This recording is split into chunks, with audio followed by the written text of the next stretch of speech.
Fort fiesta titanium car வந்து தற்போது குறைந்த விலையில் வந்து விற்பனைக்கு வந்திருக்குங்க. இந்த கார் வந்து பார்த்தீங்க அப்படின்னா செகண்ட் ஓனர் காருங்க.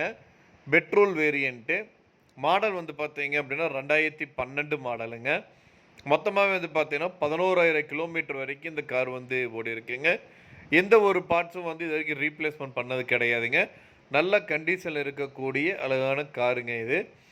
இந்த காரில் வந்து 2 ஏர் பேக் இருக்குங்க. ஏபிஎஸ் பிரேக் கொடுத்துருக்காங்க. இன்பில்ட் மியூசிக் சிஸ்டமோடு கொடுத்துருக்காங்க. ஸ்டியரிங்லேயே வந்து பார்த்தீங்கன்னா உங்களுக்கு ஆடியோ கண்ட்ரோலோட கொடுத்துருக்காங்க. ஃபாக் லேம்ப் இருக்குங்க. அட்ஜஸ்டபிள் மிரர் இருக்குது. ரிமோட் லாக் இருக்குங்க. அலாய் வீல்ஸோடு கொடுத்துருக்காங்க. எல்லாமே வந்து பார்த்தீங்கன்னா பக்கா க்ளீன் அண்ட் கண்டிஷனில் இருக்கக்கூடிய இந்த காரோட விலை 2,95,000 சொல்கிறாங்க. நீங்கள் உடனடியாக வாங்குற மாதிரி இருந்தால் ரேட் அட்ஜஸ்ட் பண்ண அளவு சொல்லியிருக்காங்க. வண்டியோட நம்பர் வந்து பார்த்தீங்கன்னா ஃபேன்சி நம்பருங்க 0003ங்க. ஸோ இந்த கார் வந்து 2,95,000 உங்களுக்கு வந்து தராங்க. இது வந்து ரேட்டு ஃபிக்ஸடு கிடையாதுங்க, நெகோசியபிள் தான். நீங்கள் ஸ்க்ரீனில் டிஸ்பிளே இருக்கிற நம்பருக்கு வந்து கால் பண்ணீங்க அப்படின்னா உங்களுக்கு வந்து டீட்டெயில்ஸ் எல்லாமே சொல்லுவாங்க. நேரில் போய் பாருங்கள். கார் பிடிச்சது அப்படின்னா நீங்கள் வந்து நெகோசியபிள் பண்ணி இந்த கார் எடுத்துக்கலாம். மேலும் விவரங்களுக்கு ஸ்க்ரீனில் டிஸ்பிளே இருக்கிற கான்டாக்ட் நம்பருக்கு வந்து கால் பண்ணுங்கள். மற்ற டீட்டெயில்ஸ் எல்லாமே சொல்லுவாங்க.